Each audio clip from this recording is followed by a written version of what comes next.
the next events MOC to join, she can watch it.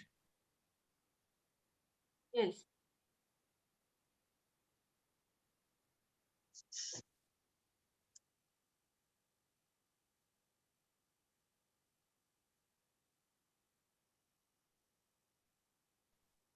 Pramod, can we start? Yes, sir. Just a minute. Right.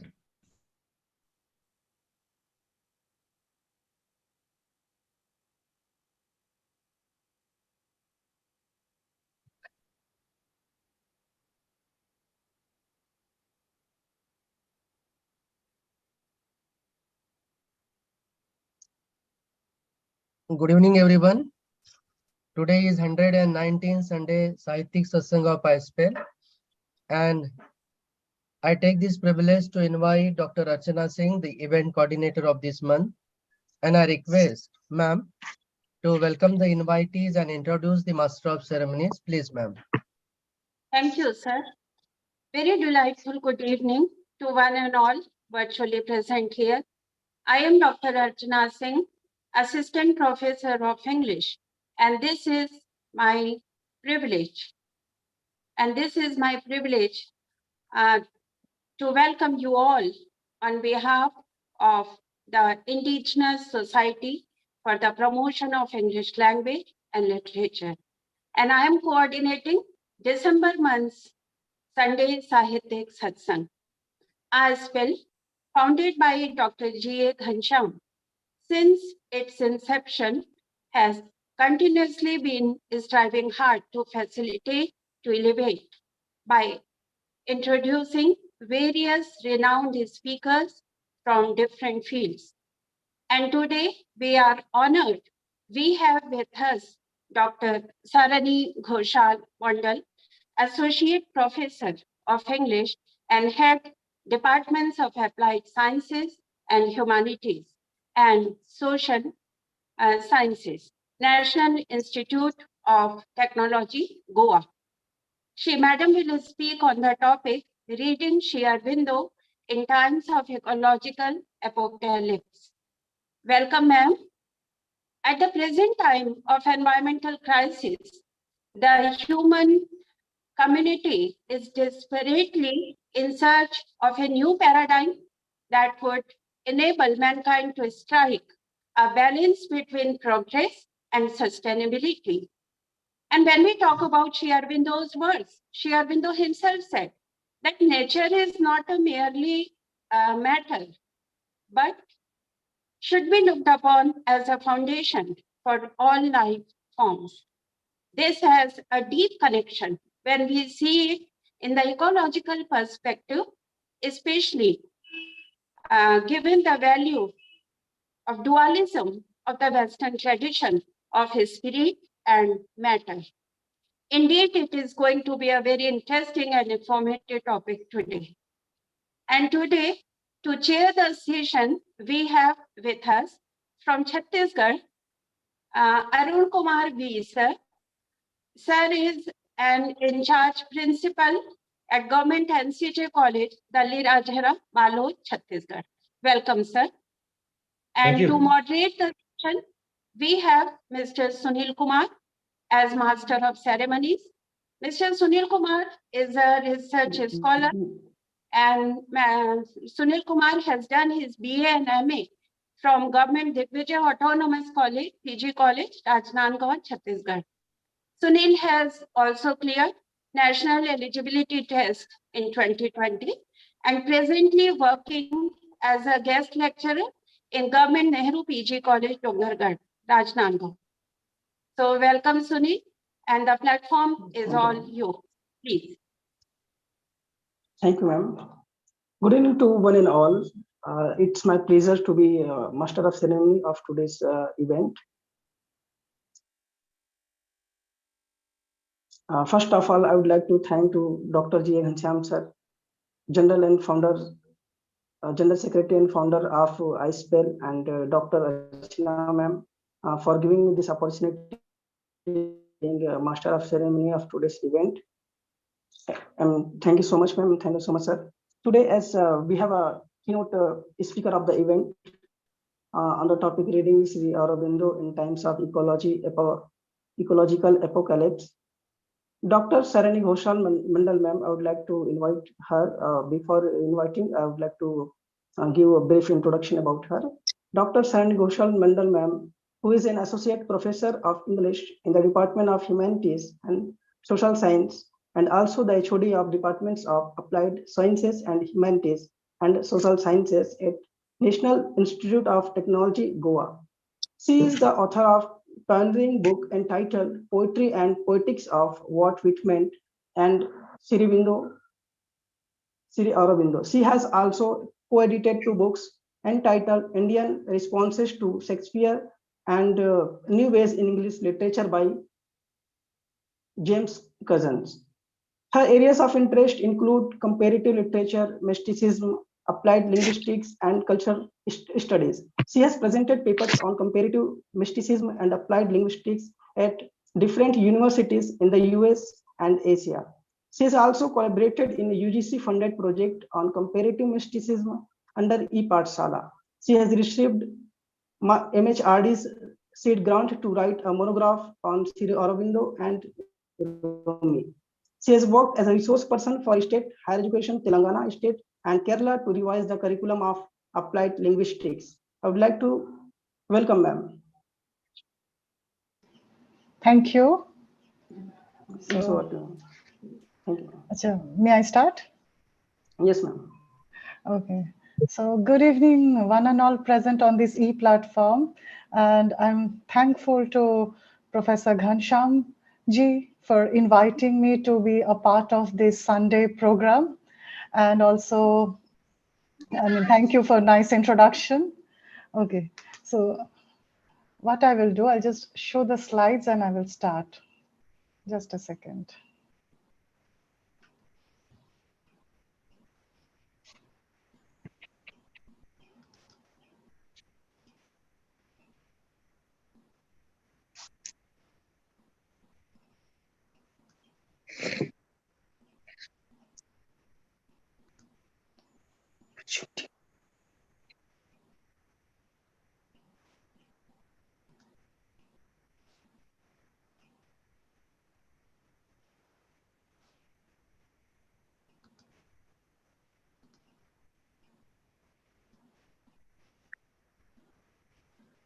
Yeah, it's visible?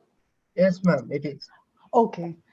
So as it is entitled, Reading Sri Aurobindo in Times of Ecological Apocalypse. So to start with, I want to say that the importance of nature in human life is undeniable. However, the study of the environment or ecology had never taken a proper shape before 1960. And a systematic approach towards environmental studies gradually began to take shape in the early 1970s. We can take Rachel Carson's The Silent Spring as the starting point, which was published in 1962. So where she repeatedly refers to birdless and birdless spring. In fact, due to excess anthropogenic pollution, birds and bees have become silent and birds also falling off prematurely. And I'm from a place that is considered to be one of the biodiversity hotspots of India, that is Goa. But due to inflow and outflow, excessive inflow and outflow of tourists, the biodiversity has been affected, and we now experience depletion of resources. Now, the objectives of my today's presentation go like this. First, I will give a brief introduction to Sri Aurobindo, then I will briefly discuss the 3 stages of nature writings, and then I will highlight nature in Sri Aurobindo's poems, then Savitri, and then in non-fiction. And then I will discuss his ways to resolve man-nature conflict. Okay. Now, Sri Aurobindo, so primarily known as a poet and a politician, had spoken extensively about nature as an agency of transformation of human consciousness, which we are hardly aware of. And he is debated mostly for his contribution to poetics, Indian nationalism, human psychology, and philosophy. And also we see that there is a tendency among his devotees to to isolate him or to push him to the corner as a guru to be worshipped with garland and incense. So I, as a researcher, always look at him as a poet and a critic, and I have been trying to place him in the mainstream discourse. So sadly, his ideas and opinions of nature have not yet received sufficient critical attention. As an integral philosopher, Sri Aurobindo had known the essence of living. The little that we have on Sri Aurobindo's idea on ecology is Murli Shivaram Krishnan's paper entitled Creativity, Environment and Value, where he explored Sri Aurobindo's eco-aesthetics and eco-critical perspectives in Savitri. He argues that nature has been used as a metaphor for the esoteric possibility of transformation from the lowest material to the highest spiritual level of existence. So taking a cue from his paper, I would like to mention that Sri Aurobindo's comments on ecology are scattered in his non-fiction, sonnets, lyrics, and narrative poems, and in Savitri, the book 5 and the epilogue. So a close study of them will indicate that Sri Aurobindo considers nature as an agent of transformation of human consciousness. And it is also a symbol of aspiration that culminates into the doctrine of eco-spirituality in his writings. So as an ecologist, he imbibed the doctrines of both deep ecology and ecological humanism. However, his focus was more on eco-spirituality. So like the deep ecologist, Sri Aurobindo believes that the completeness of our existence can be realized only in proximity to nature. And as an ecological humanist, he's aware that human beings can initiate a symbiotic growth of the entire ecosphere. However, being a liberator of human consciousness, he knows that our mind tends to go down to the gross materialism, which makes our existence meaningless in a suicidal world. The crises arise due to our gradual alienation from nature, due to our uncontrolled greed and the habit of consumption. Sri Aurobindo's early poems, like Songs to Mithila, that can give one the impression of pastoralism. By early poems, I mean those poems written in England period and in the initial days of Baroda period, where we mostly find rich description of landscape. So here we have to remember that his England phase spans from 1889 to 1893 and Baroda phase 1894 to 1906. He is not explicitly radical in his early poetry, but he had already anticipated the inevitable reverse trend of the post-COVID world of the 21st century, where we see this return to nature trend, because that can save humanity from the ever-increasing toxicity and apocalypse. So Barry Commoner, the American biologist, aptly says everything is connected to everything else. The critics prefer to use the term eco over enviro because the world environment subtly refers to anthropocentrism, indicating human beings at the center, whereas eco implies an integrated system.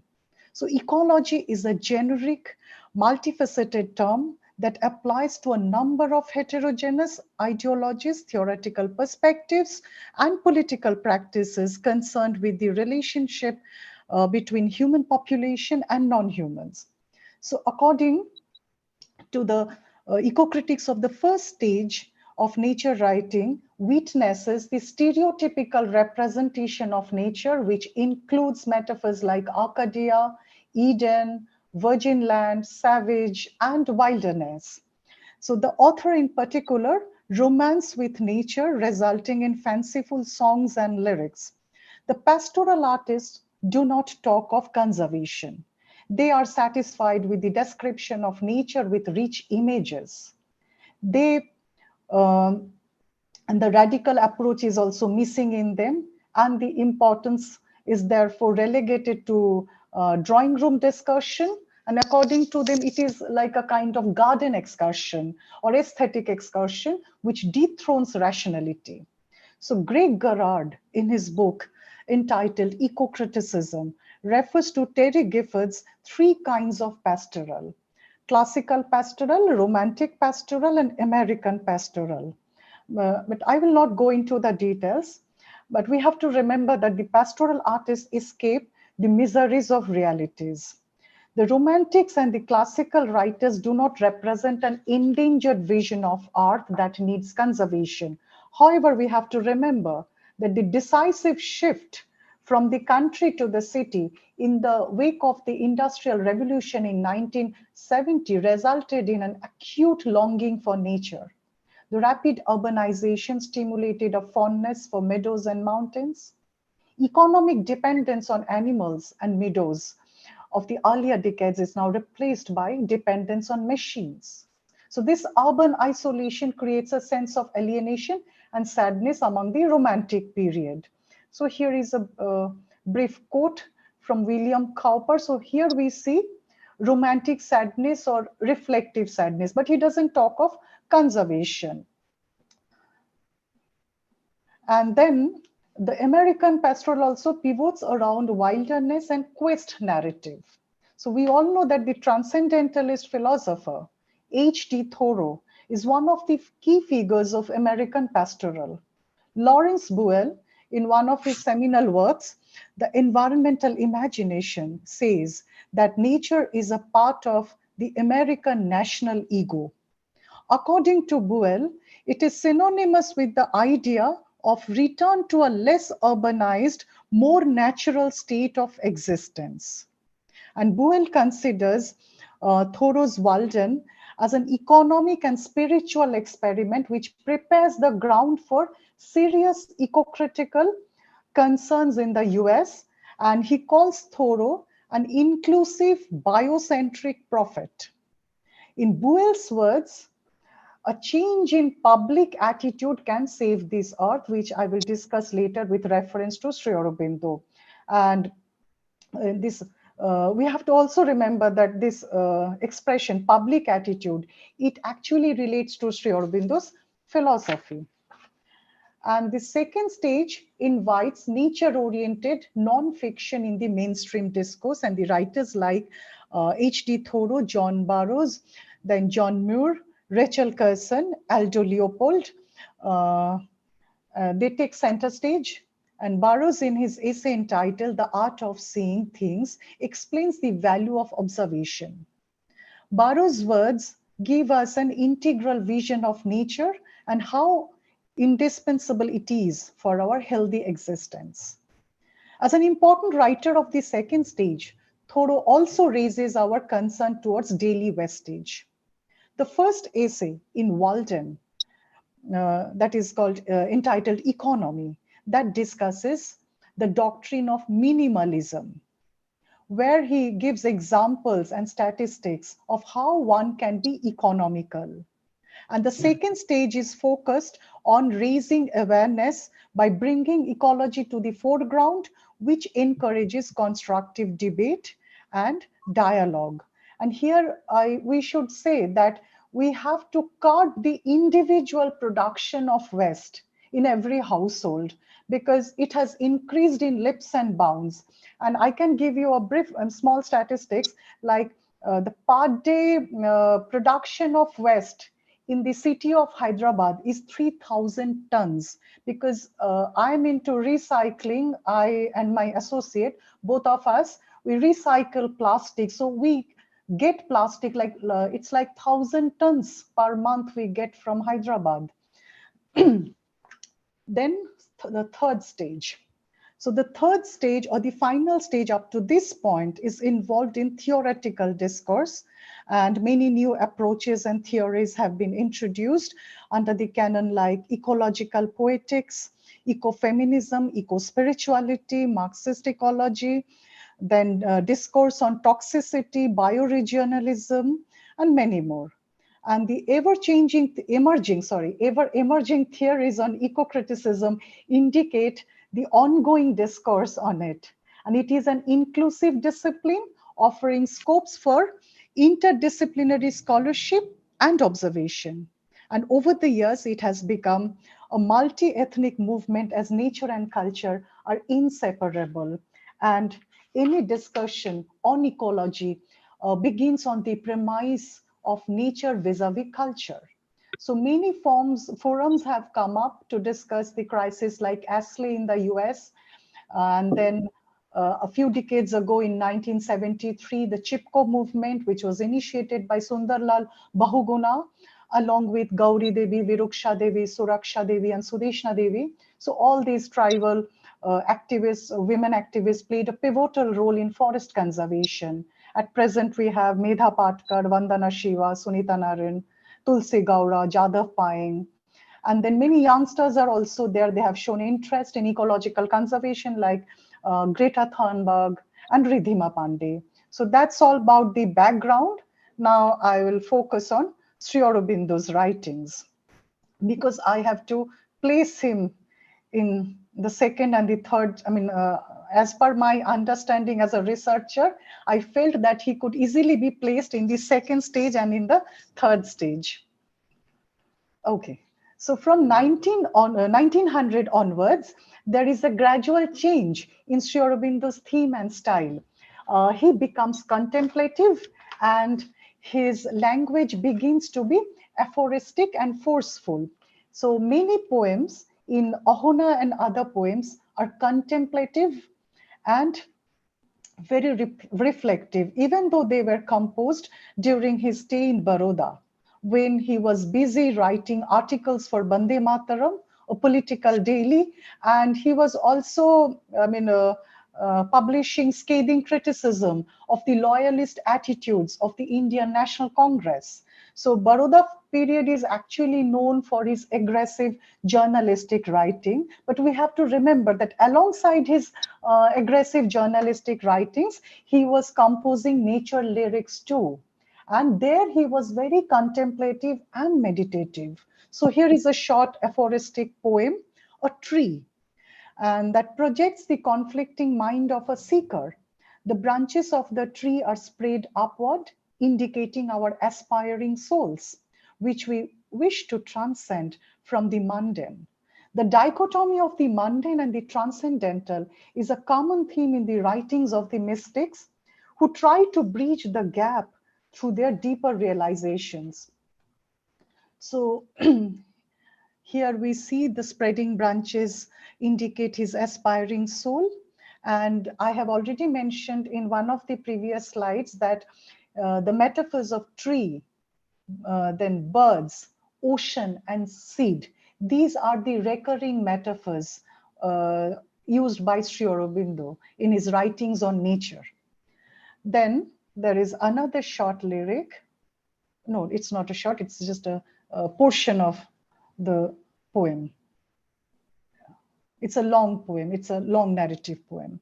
So A Vision of Science is a long narrative poem where he discusses the enigmas of science and religion, or we can say matter and spirit, because he depicts the rapid growth of the scientific inquiries and discoveries.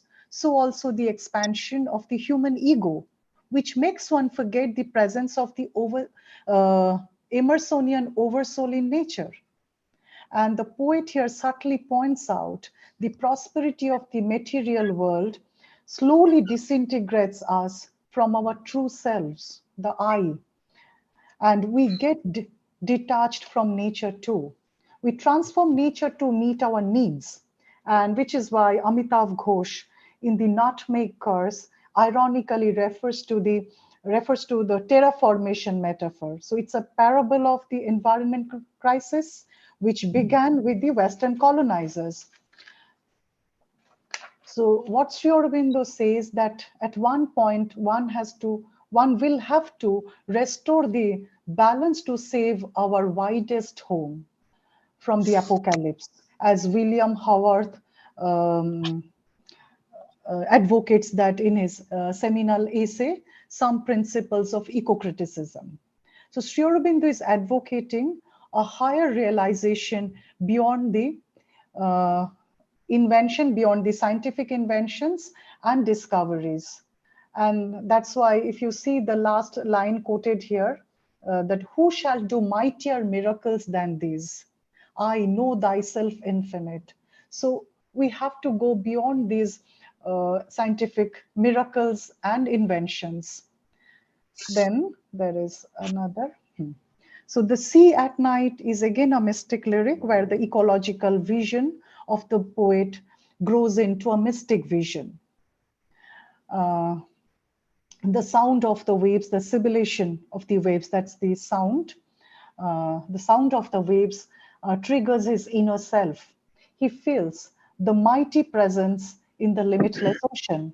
Therefore, one can say that the poems in Ohuna and other poems exhibit a shift in ideology from songs to Mithila, Urvasi, and Love and Death. Songs to Mithila, Urvasi, and Love and Death, these poems are nature poems, but they are written in pastoral tradition. But there is a shift in the Baroda period. The romantic vision of on the ecosphere gives way to a deeper realization of identification in rebirth, where the poet persona merges with nature. I am a tree that stands out slightly from the infinite blue. I'm the quiet falling of dew. I'm the unmeasured sea. I hold the sky. So it is therefore not just the realization of the manifestation of the infinite in nature. The poet wishes to merge with the green world. This is not a superficial bonding, but is deep attachment. When one is committed, one cannot destroy to fulfill self-interest. The recurring metaphor of the tree is quite significant in the Aurobindonian context, as it is a bridge between the earth and sky. The upward spreading branches are a hint to expand our narrow self, narrow and limited material vision. The metaphor of a limitless ocean also indicates the same. The poet says that the realization is not possible with intellect. The intellectual mind depends on reason, which does not help us appreciate nature. It is a matter of extraordinary vision and realization, or it is intuitive realization, or we can say intuitive intellect. Ratiocination spoils the extraterrestrial or otherworldly experiences of the nature mystics. So during Sri Aurobindo's stay in Calcutta between 1909 and 1910, he wrote a dialogue entitled The Dialogue, which was later included in the anthology collected poems under Poems from Manuscripts. Poems from Manuscript segment. So it's a dialogue written in a classical style like that of Ion, where two characters discuss the myth of creation in an interrogative style. Akhab asks Isharaddan, these two are the main characters. There are only two characters. So Akhab asked Isharaddan to explain the mystery of birth. In response, Isharaddan says, quote, "The seed is God and touched my mother's womb," unquote. So as an evolutionary thinker, Sri Aurobindo did not use the metaphor of seed earlier. And we don't find the metaphor of seed in the writings of England period and in the initial days of Baroda period. However, in the poems of the Baroda period, he talks of human aspiration to move upward beyond the terrestrial. And in the Calcutta period, he draws upon the themes of birth and biological evolution clearly. So Isharaddan further explains to Akhab, which I have quoted here, that it grew from other seed, that out of earth and water, light and heat, an ether, eldest creature of the world, all is a force that irresistibly works by its nature, which it cannot help. The seed contains the energy indispensable for creation. The ecosphere nurtures the seed to germination. It is a perpetual process that is impossible to halt because of the law of nature. So the creative energy is hidden in the seed, which is the microcosm containing cosmic energy. The desire or a force that acts as a catalyst and initiates the process of life cycle on earth, which begins from a minuscule seed. So as a seer, he has an all-embracing vision. He does not disintegrate the humans and the non-humans in his poems. As an eco-critic, he anticipates Barry Commoner's statement, which I have already mentioned. And the entire ecosphere is extremely important to him, as he believes in the interconnectedness, like every deep ecologist and ecological humanist. So his treatises on the transformation of human consciousness may be misinterpreted as a projection of his anthropocentric attitude, but a careful scrutiny reveals his strong biophilic relation. He believes that the laws of ecosphere facilitate the progress of human consciousness towards betterment. It is significant to note that his vision extends from the biosphere to the ecosphere. So with the myopic vision, most critics discuss his concept of spiritual evolution as deliberated in the Life Divine and Sonnets. However, we have to remember that he is extremely integral in his approach.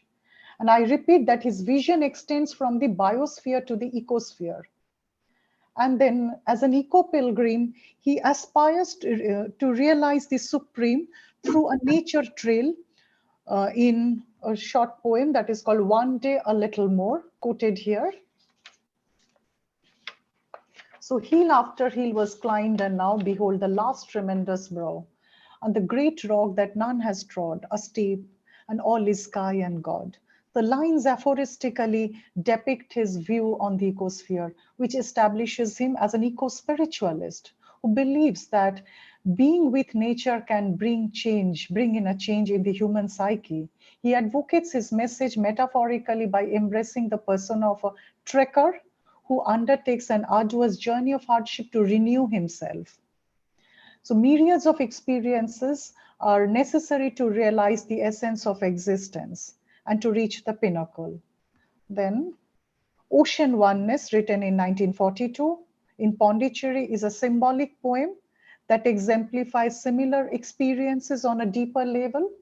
Here, Sri Aurobindo envisions a white bird diving on the calm ocean and wandering above with a steady upward gaze. The poet then identifies himself with the winged creature and spreads his arms like the wings to clasp the universe. So the symbol of white bird may be considered as an allusion to Joyce's vision of white crane in water in A Portrait of an Artist as a Young Man, which is a liberating force in Joyce's novella. So Sri Aurobindo's white bird wants to be a marger, one in a mighty and single vastness.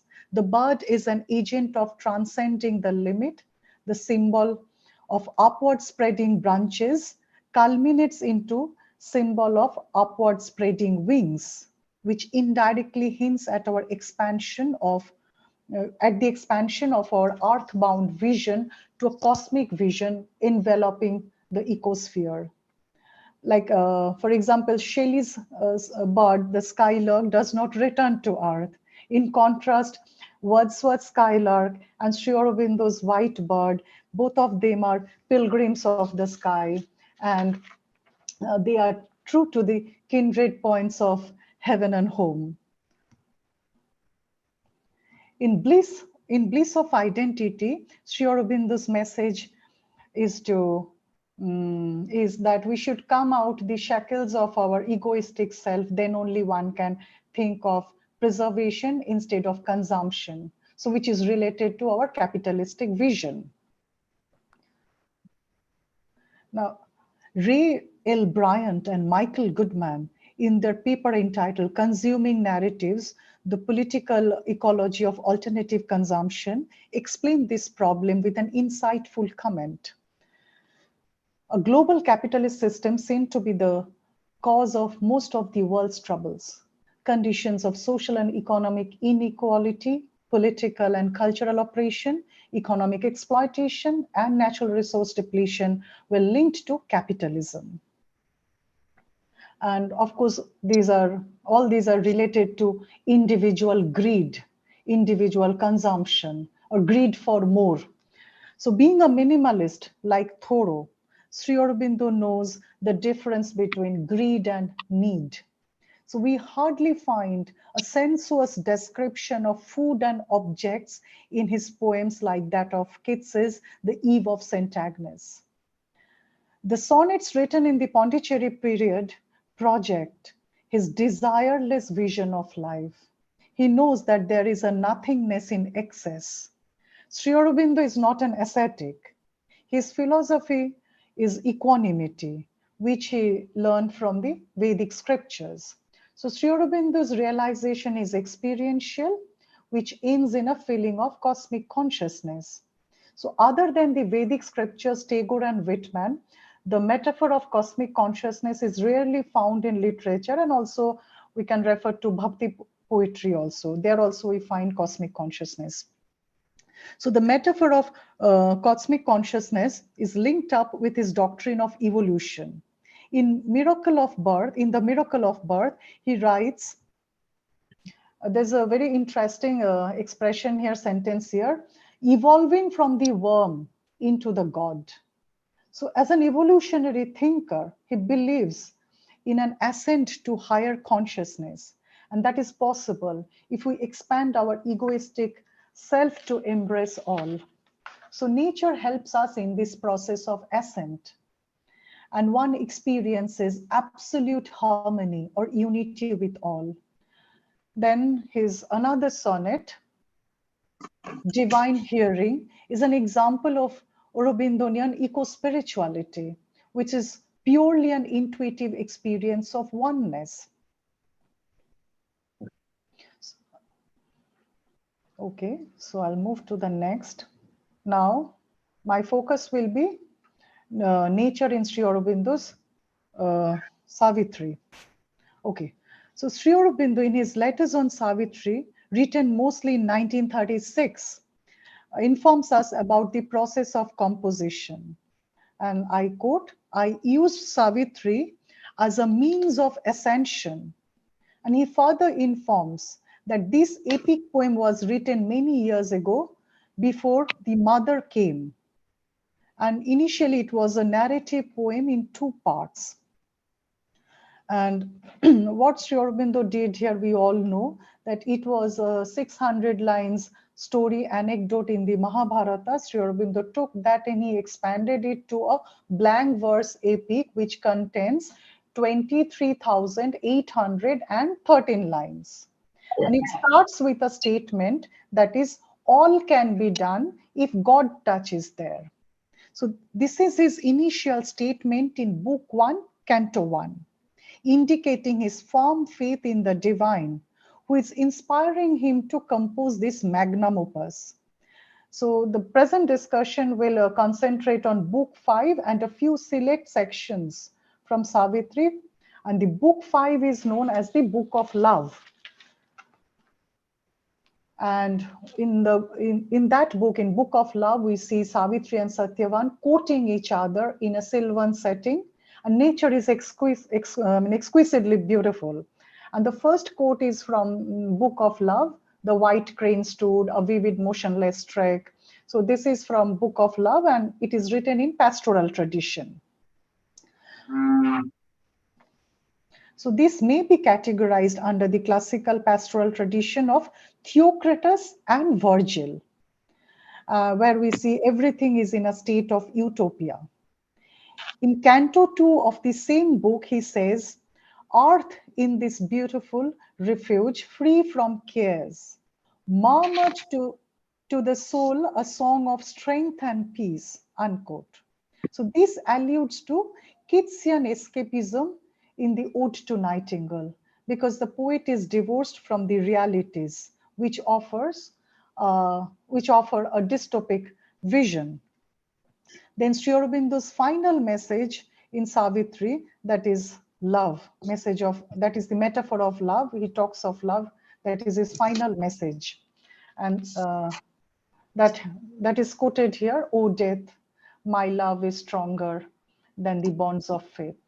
Love must not cease to live upon the earth, for love is the bright link twixt earth and heaven." So from pastoralism, Sri Aurobindo moves to love and cosmic consciousness, which can herald a new dawn. Loveless existence cannot protect this ecosphere. And the epilogue, which is called Return to Earth, where Savitri returns from the abysmal to nurse a new dawn in her bosom. So Sri Aurobindo, as an eco-spiritualist, gives this final message cryptically that everything is possible if we know how to love, because it's a constructive force. Then nature in his non-fiction.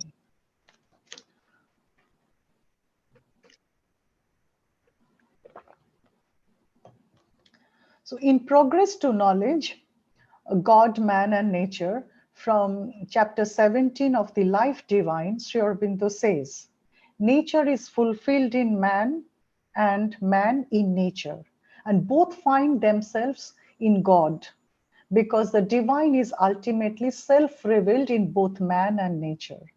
So this aptly presents his philosophy of nature, which comes close to ecological humanism. He emphasizes the principle of interdependence because he knows that fulfillment lies in a symbiotic bond. And as an integral critique, he combines pantheism, deep ecology, and ecological humanism, which result in a broad perspective of eco-spirituality. So the first essay of the Life Divine, entitled The Human Aspiration, he says, quote, "Nature is secret God." I repeat, nature is secret God. So from this apophthegmatic statement, he proceeds further and explains the significance of nature in human life and biological and spiritual evolution in 2 volumes of the Life Divine. Such realization is difficult to achieve for an ordinary individual. We are used to material comfort. Therefore, we try to consume as much as possible. The culture of consumption is escalating day by day because of mass media. The landscape is replaced by cityscapes, and the sky is barely visible because of the high rises. Whatever little land is available in the countryside has been infringed by the tourism industry and real estate dealers to build resorts, holiday homes, and luxury apartments.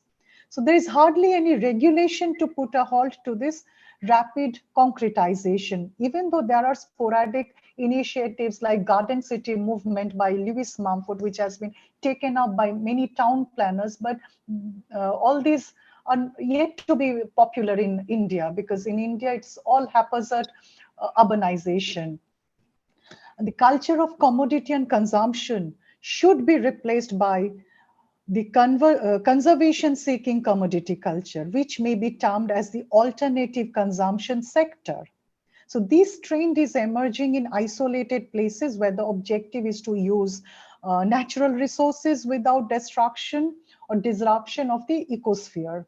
Some common examples may include using renewable energy through solar panels, reusing groundwater through recycling and then storing rainwater, and also the installation of ground lights instead of floodlights or bright halogen lights wherever possible, because that can protect the interest of the humans and non-humans.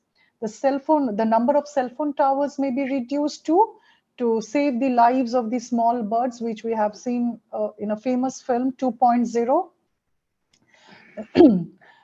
Because the small birds are sensitive to high radiation. So all these sustainable initiatives are possible if the policymakers come forward proactively to impose strict laws against the miscreants to preserve biodiversity.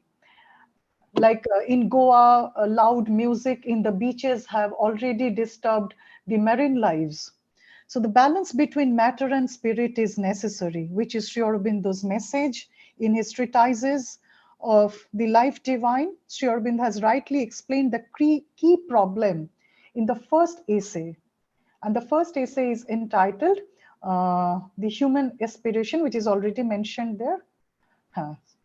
So this is a very interesting quote. For all problems of existence are essentially problems of harmony. They arise from the perception of an unsolved discord and the instinct of an undiscovered agreement or unity. This apophthegmatic sentences express the fundamental weakness of humanity. Love, kindness, and harmony are alien emotions to the majority. And when we are not kind to fellow human beings, we will inevitably be cruel to plants and animals. So there is nothing absurd in our attitude.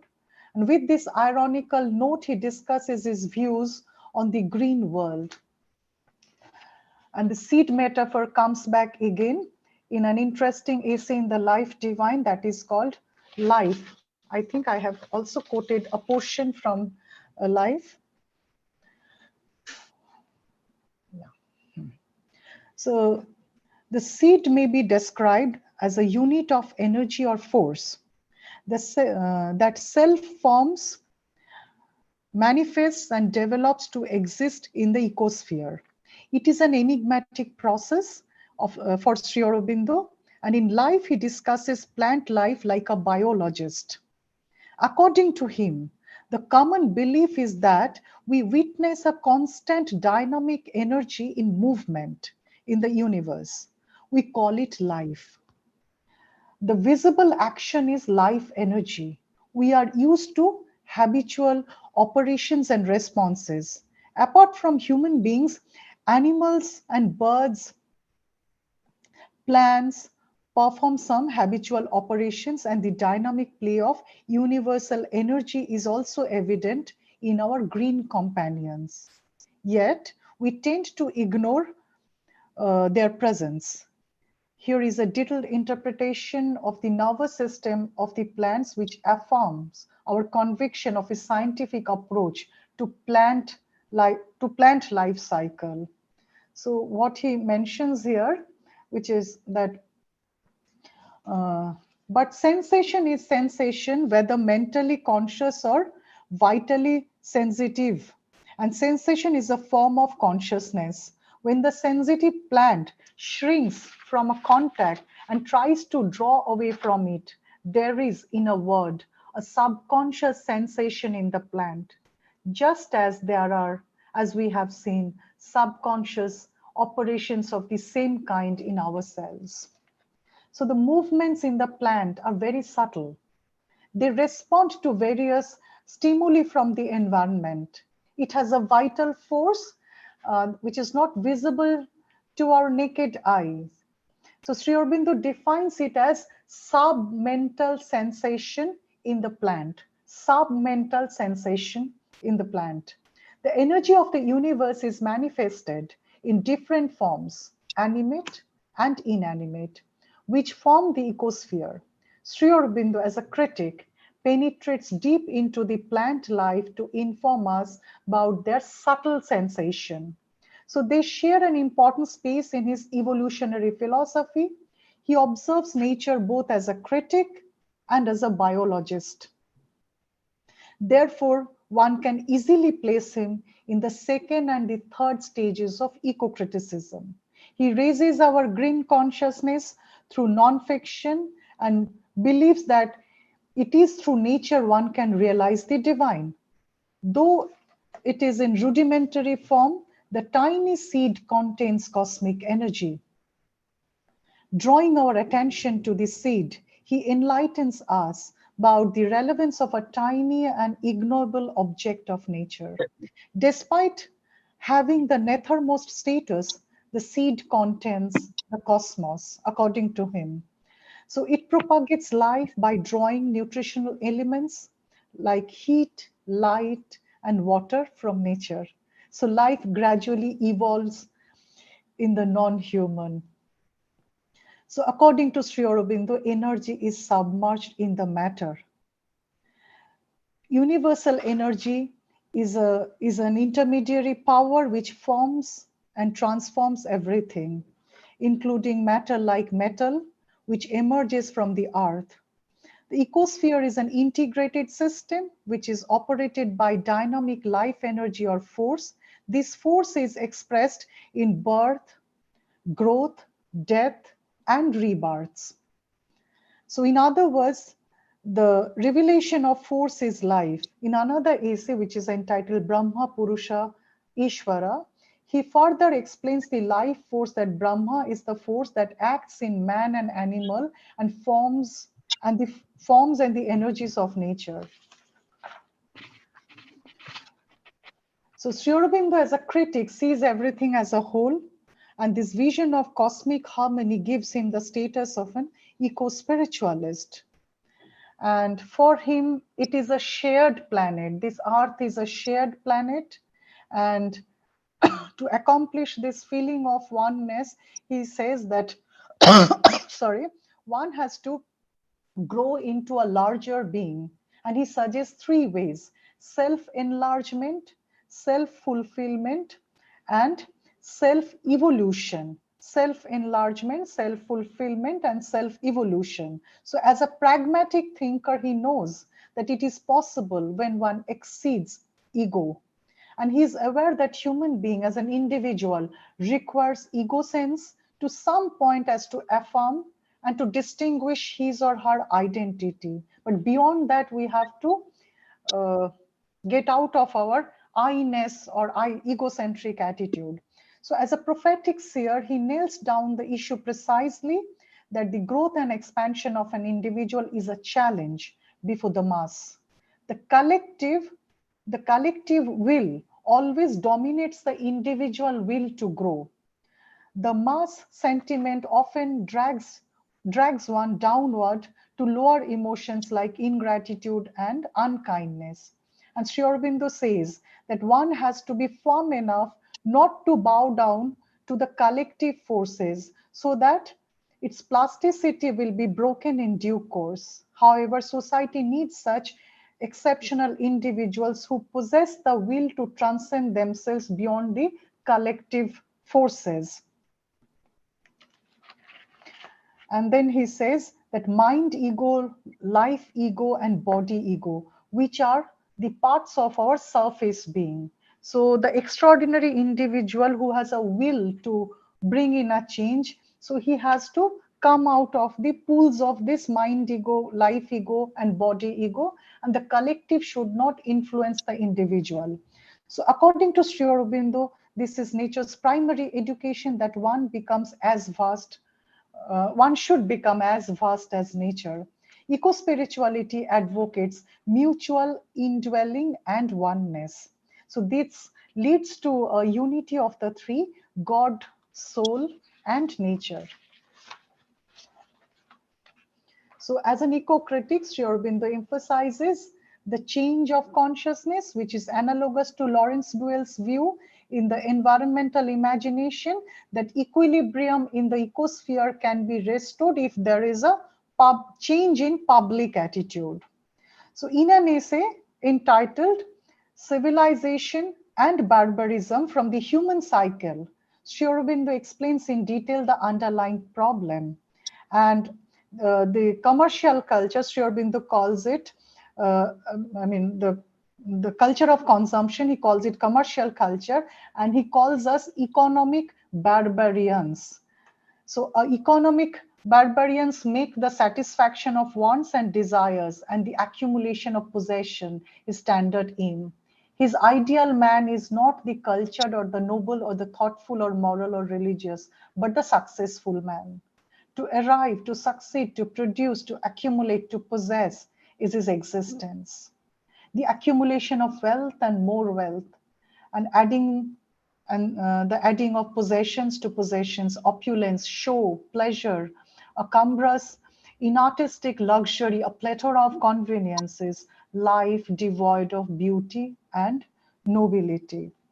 So this insightful analysis by Sri Aurobindo comes close to capitalistic exploitation, as pointed out by Marxist ecologists like Greg Garrard and Martha Gimenez, who believe that the individual can only restore the long-lost balance with the help of technology like recycling, reusing, and which Raymond Bryant and Goodman take forward in their discussion on alternative consumption. So we have to make our wants less. So we say that want not and waste not. So that's what Sri Aurobindo means to say here. We have to follow alternative consumption with a focus on less wastage and replenishment through sustainable development. So hence, I would like to conclude with a quote again, that how many of us are ready to pull out ourselves from luxury and comfort. And here is a quote that I hope to build a rainbow bridge marrying the soil to the sky. And so in this dancing planet meet the moods of infinity. So that's all about my presentation. Thank you. Yeah. Thank you very much, ma'am. I just For a- wanted to keep time that it should not go beyond 1 hour. Yeah. Now I may request to the participants, if anyone having any questions can ask by unmuting the mic. Yes, hello. Am I audible? Yes, sir. Yes, yes, sir. Madam, it was an excellent paper. Basically, I am from Agartala, Tripura. Oh, I Uh, see. yeah, I'm a professor here as well in English. Oh, But the thing is that, say, we always used to look, Sri Aurobindo as a spiritual leader. Even yes. whenever we teach, in our classrooms, the element of spiritualism comes first. But it was wonderful that you have placed him as a eco Critic. eco spiritualist, and that is quite a fantastic thing. I want to read the poems once again from your paper. I mean, Yeah, the you have what to say, the sort of what I will do, sir, I will share all those PPTs with Ghansham, sir. Okay. Okay. Madam, I had a question that, Yeah, say, yeah. you talked about a person should be, above, uh, he must be more powerful than collective, Yes. collective force. You talked about that. So I Hmm. found an echo of Shaw's Superman theory there. Is Aurobindo actually is referring to that sort of personality who can challenge the collective, force? What do you think? uh, as per my understanding, what he says that at some point we have to get out of the pools of the collective, but again he says that even if we take ourselves from the downward pulling of the collective, but even after that also we have to integrate with all. It's not that we will disintegrate ourselves, because he says all life is yoga. So his integral approach says that we have to live life full square. But when see this it's a contextual thing, like if the whole I did not quote the entire essay. See, like some when we say that this real estate businessmen, they're doing a lot of business in Goa. So but we need exceptional individuals to stop them at some point, some policies, some exceptional individuals should be there from the policymakers, from government, so they will talk about environmental justice. Unfortunately, in a country like India, we don't talk of environmental justice, which is which is a very conflicting zone, conflicting area of discussion. Because whenever we talk of environmental justice, we don't get any extraordinary individual who who comes forward to put a stop on such damages. Like here in Goa, we see that trees are being cut down every day, and hills are getting bulldozed. I came to Goa 10 years ago. That time it was a green Goa. Now it's no more green. So we need exceptional individuals. But again, after that, he says that in the end, we have to integrate. We have to integrate with all. Because Yeah, I he's not understand. and he always says that we say that he's he's a yoga guru and all, but he always says that don't push me to the corner. I want to live with all. Even in ashram also, there is no restriction on anything. There is no, even Sri Aurobindo ashram also, there's no restriction. Whatever philosophy he preached, his spiritual collaborator, Meera Richard, put them into practice. So there is no restriction on dress code. There is no restriction on love, marriage, procreation, food, nothing, nothing. Just a harmonized society. That's the, and to materialize Sri Aurobindo's philosophy, there is this small town 30 kilometers away from Pondicherry, Auroville. Auroville, yes, ma'am. I have been there. So in Auroville, they're practicing that. There is no hierarchy. So Yeah, these yeah. exceptional individuals, they will, at some point, they will put a halt to this kind of urbanization growth. And yes, growth is a necessity, but we have to replenish. We have to think of the alternative ways.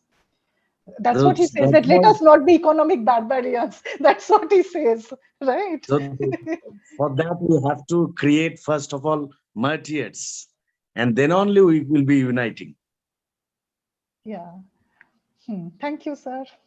Okay, thank you, ma'am.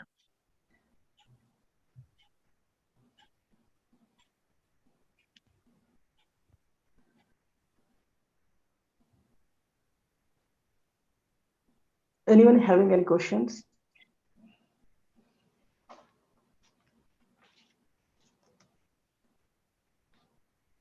Sunil, there is one question in the chat box. Okay. Please read that question.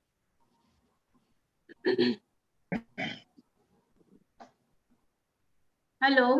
There is no questions in the chat box, ma'am. May I read the last comment? There's a long comment. Actually, it's a question, and that question, actually, I asked this question. Let me, madam.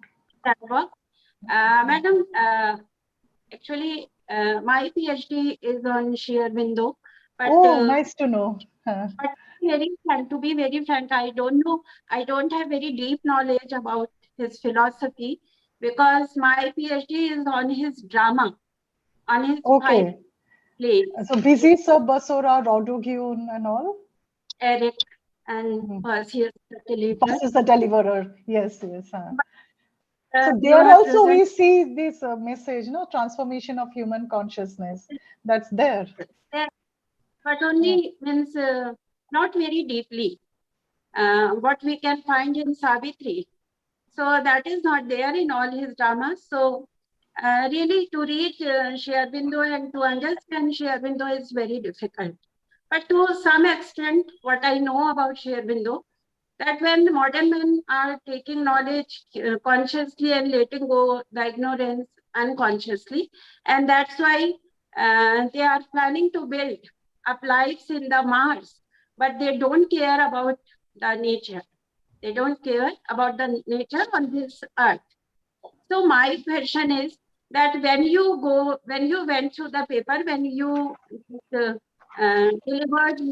delivering your lecture, I was thinking that Sri Aurobindo's philosophy is very necessary in present scenario when nobody is, means most of the people, they are not conscious about nature's safety. So how can we take the philosophy of Sri Aurobindo to each and everyone when his philosophy is very difficult to understand? You know, you have explained the thing, and the things are, means I have understood the thing very clearly. It is not easy to understand by each and every common man. But in today's context, Sri Aurobindo's philosophy is very necessary to understand the philosophy, because consciously, unconsciously, we should know that what is the importance of nature. We have to take nature not as a just form, but it is actually God's creation. So when we think like that, then only we can think about saving the nature. So I want just to know that how can we just take the teaching of Sri Aurobindo's philosophy to each and everyone. Okay. May I speak? Please, Yes, sir. please, ma'am. Okay. So first thing I want to say, ये board लगा है no U turn on red signal आदमी जो खड़ा है ना उसके बगल में यहाँ पे 3 कैमरा होते हैं एक साइड पे Someone's mic is please mute your mic. okay, the first thing I want to say that Savitri and there was a remark from you that was based on that referred to Savitri and his drama. I want to say that the character of Alice Angelis in Vizies of Basora, she's a prelude to Savitri. Her character is a prelude to Savitri's character. If you now analyze them, you will see that Alice Angelis has a lot of similarities with Savitri. Maybe that time Sri Aurobindo was quite young, so that is why the maturity was not there. But in one of my research papers, I put it as my hypothesis that Alice Angelis was actually a prelude to Sri Aurobindo's protagonist in the blank verse epic Savitri. So both are actually similar and very similar, Alice Angelis and Savitri. And then the second thing, see, what he says, that is love. That's very simple, that we need to love everyone around us. We can't love our neighbor. So how can we love this nature? And then I summarily mentioned another point, that the difference between greed and need. So Sri Aurobindo time and again says that let us differentiate it. If I want something, if it is my need, let me go for it. If it is my desire, we should not go for it. Now, how will I understand whether it is my need or greed? So the first thing, a kind of SWOT analysis, what he says, in the SWOT, it is like, let us ask ourselves that if I don't get the object, what would be the probable consequences? Will there be a loss? Will I die? Will I be in danger if I don't get it? So if it is need, and when we do this analysis, immediately the craving will go down, the craving will go away. Like, what will happen if nothing happens? I want to buy an expensive watch. I have a flat, I want to buy another flat. For what? So let us be prepared. The individual has to be prepared, because society is actually the extension of the individual. So each individual has to be prepared enough to receive his light, receive his philosophy. So individual preparation, so for that, like, it has to be a conscious effort from everyone. So need and greed, I like this very much. And I think because of this, I have become a minimalist. Like, I just stopped wasting. Like, so need and greed, that can be done in the individual level. That before purchasing anything, let us step back. He used the word step back. Step back and ask yourself whether it is a need or a greed. If it is greed, stay away. If it is a need, go for it. And if I don't get it, what would be the consequences? If there's no consequence, nothing, we should not go for it. And if there is a severe consequence that I might get, like medicine. Medicine is a necessity for health. Food is a necessity for survival. That again refers to Maslow's hierarchy of needs. So there also Maslow says the same thing. And Sri Aurobindo, what he said, self-enlargement. So that is a necessity. That is a necessity. Love, kindness, harmony, collective living also. Like, we must know how to love each other.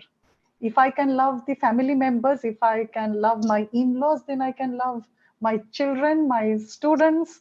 So I see it like, it's a very basic, love is actually a force. If you see everywhere he talks of love, Savitri, Satyavan, so it is Savitri's love that saves Satyavan's life. Because of her love for her husband, she goes on to argue with Yama, and which reads like a very interesting, it's a very interesting debate, the dialogue between the dialogue between Savitri and Yama. So that she does because of love. So love is something like we need to love, we need to be humble enough to recognize the presence of non-humans around us.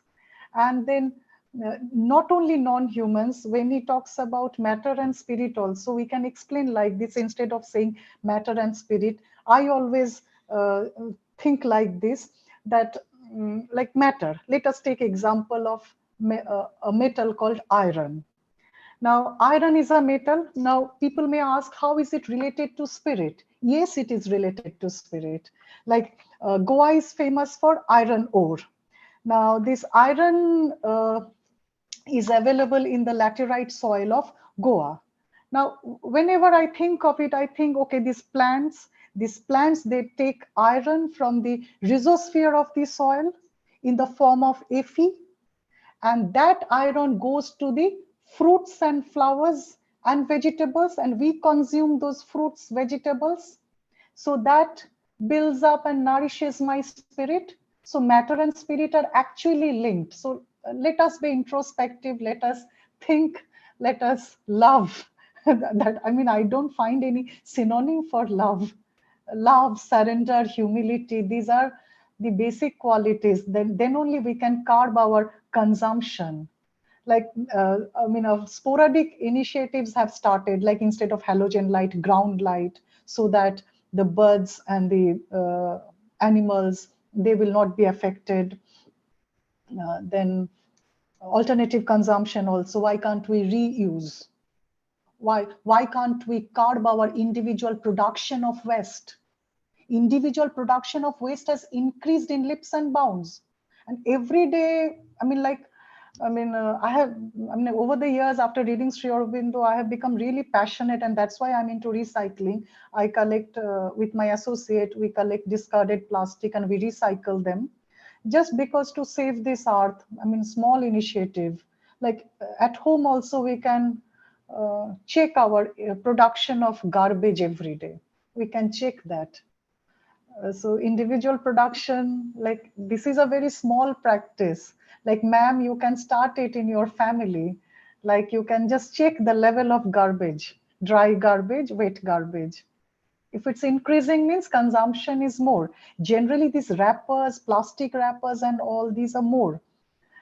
And then technological waste is also there. That's another hazard. I think I could satisfy you with my answer, or if there is anything you did not get it, please ask, ma'am. Thank you. Thank you very much. Okay. Thank you so much, ma'am, for politely answering the questions. Mama, Yes, compassion, as Buddha says. Yes, compassionate. Very good. Thank you.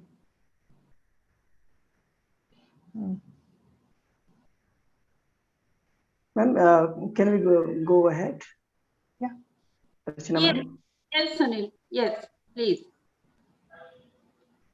Now, may I request to today's chairperson of the event, Dr. Arun Kumar sir, he's an assistant professor of English and also in charge principal of government NCJ College, Daldirajhara, Balod. He has 37 years of experience in teaching. May I request, may I welcome to Dr.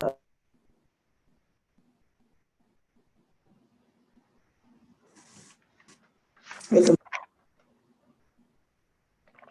Sir, please unmute your mic, sir.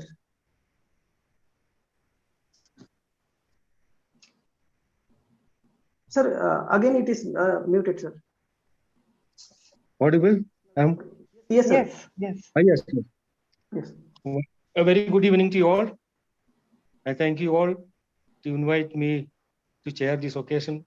Especially I thank Dr. Ghanshyam for proposing my name, or whatever you call. I thank him. And the introduction, Dr. Archana Singh has already rightly said that at present day human communities desperately in search of something that would enable the mankind to make a balance between progress and sustainability. During the lecture, I would rather call it as a eco-spiritual discourse. Our keynote address has already said that in the light, religion is also being explored to give an orientation to shape our attitude and our values towards nature or environment. In Aurobindo's philosophy will reinstate the idea of sacred or spirituality in terms of nature. In Aurobindo's poems, we have smell of deep ecological consciousness and an interrelationship between man and environment. He believed that, like humanity, the environment also has a right to live and to flourish. His poetry seeks a more holistic view of world where humans live in and seek to apply it to life. And most of Aurobindo's poems were influenced by the poetry of Victorians, the social and political reforms, etc. What we have seen in his work, whether it is Savitri or the works on Vedas, Upanishad, even in Bhagavad Gita, he put nature as a metaphor.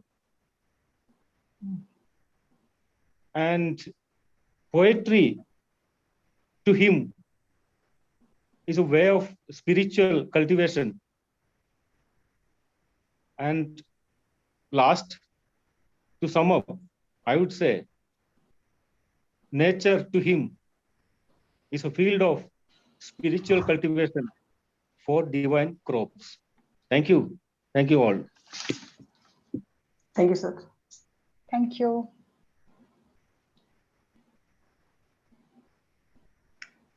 Now may I request to Dr. G. Ghanshyam sir, founder and General Secretary of iSPELL, for the concluding remarks and present the certificates. Dr. G. Ghanshyam sir. Thank you, Sunil, and good evening to all of you. Indeed, it's a pleasure and honor to be on the platform of iSPELL on this Sunday. Though people enjoy the Sunday as far as their moods and manners are concerned, but we do enjoy Sunday for the purpose of Indigenous Society for the Promotion of English Language and Literature is always devoted to invite people so that we can not only share and care the advancement of, we need to understand the ecological imbalances which is happening throughout the globe. And these ecological imbalances could be in terms of environment, could be in terms of our own ideas, because it's basically the ideas which are killing the people. It's basically the ideas which are destroying everything. So the ideas are to be generated, the ideas are to be brought into the focus. And that's why when we study Aurobindo in terms of as a religious kind of a leader, religious kind of a writer, but at the same time what Dr. Sarani has propounded Aurobindo as one of the greatest ecological ambassador on this planet. And at the same time, we can see Dr. Aurobindo as one of the person who has not only made education as a viable kind of a thing. And in education also, we can study as a greatest educationist of the country. Aurobindo could be seen in that angle also. So Aurobindo has many facets. So once you get into Aurobindo, you will find Aurobindo has as many facets as that could be included in one particular person. So God has abundantly given him invariable inputs into his brain. And when somebody said, like Einstein said, I haven't used even 10% of my brain. I don't know what Aurobindo could have said about it, because he is the master, he is the champion in the philosophical field, he is the champion in the religious field, he is the champion in the field of ecology, he is the champion in the field of education, he is champion wherever he has been to. So in that way, we can understand these things only when we discuss on these, and we come to know these things in the form of this particular satsang. Excuse me. So that's why today's deliberation has not only made us to understand, as Dr. Surjit Sen has said from Katala, that we have to know Aurobindo from a different perspective. So that's the basic Dr. Sarani Ghosal Mondal for doing the honors on the platform of iSPELL. From long I was searching to have her on the platform of iSPELL, and today is the day when we had you on this platform. Though being done as far as environment is concerned, I always say we people are just teasing, not justice, just tease. That's what justice is nowadays. So just tease the people, you will have the justice. So you said it was fully green. Goa was green. Now Goa is completely clean. Yes. Trees. It's completely clean. King the country and the places like that. So thank you very much, Dr. Sarani Ghosal Mondal, for being on the platform of iSPELL. And this is a token of gratitude on behalf of iSPELL. This certificate goes to Dr. Sarani Ghosal Mondal for doing honors on the platform of iSPELL. We do hope that we'll have you on various other occasions of iSPELL's events. So thank you very much. Kindly accept this certificate. Thank you very much. It's my honor. It's my pleasure. And I'm just grateful. I'm just grateful to you. Thank you. This certificate goes to Dr. Arun Kumar V, who has done honors on the platform of iSPELL, being the chairperson. And we do request Dr. Arun Kumar to be there on the platform of iSPELL, because he is the one who has worked in the nook and corners of Chhattisgarh, and that too he has worked in the tribal areas also, and he knows the nuances of how to teach English in those tribal areas. So let us have a talk from Arun Kumar, how to make English understandable to these rural students and the students of the tribal areas, so that we can come out with a certain kind of methodologies, so that we can implement it in the nook and corners of Chhattisgarh. So thank you very much, sir, for doing the honors on the platform of iSPELL. Thanks a lot. Thank you. I will. Thank you, sir. I will. This certificate on behalf of iSPELL is being presented to Sunil Kumar for doing the honors on the platform of iSPELL as the Master of Ceremonies. He is a research scholar, and I do hope that he'll find his area of research to work on, because research is researching and keep on searching till you find the favorable subject. Because as far as Shakespeare has said and Prospero has said, you need to have a favorable wind to sail, and when the challenges are there, and you need to make the wind favorable for you. So do search and do research. So thank you very much for doing the honors on the platform of iSPELL. Thank you, sir. Thank you so much, sir. I mean, I would always appreciate Ghanshyam sir's sense of wit. Your words, the way you play with words, I was always fascinated by that. Thank you. Thank you very much. And just one more thing, just a small sentence. Like, this is quite, it was an eye-opener when I was reading Sri Aurobindo. He has discussed on desire. I mean, and he wrote a long poem that is entitled Kama. So Sri Aurobindo and his discourse on desire, that's quite interesting. Like, we say that he's integral philosopher, he's actually integral. He's not talking of spirituality, he's talking of complete life. So right. I'm just happy to be a part of it. Thank you. Thank you very much, ma'am. Thanks a lot. And hope that we can have a forum of iSPELL in Goa soon. Yeah, I have to work hard a bit. I know. Thank you very much. Over to Dr. Archana Singh, ma'am.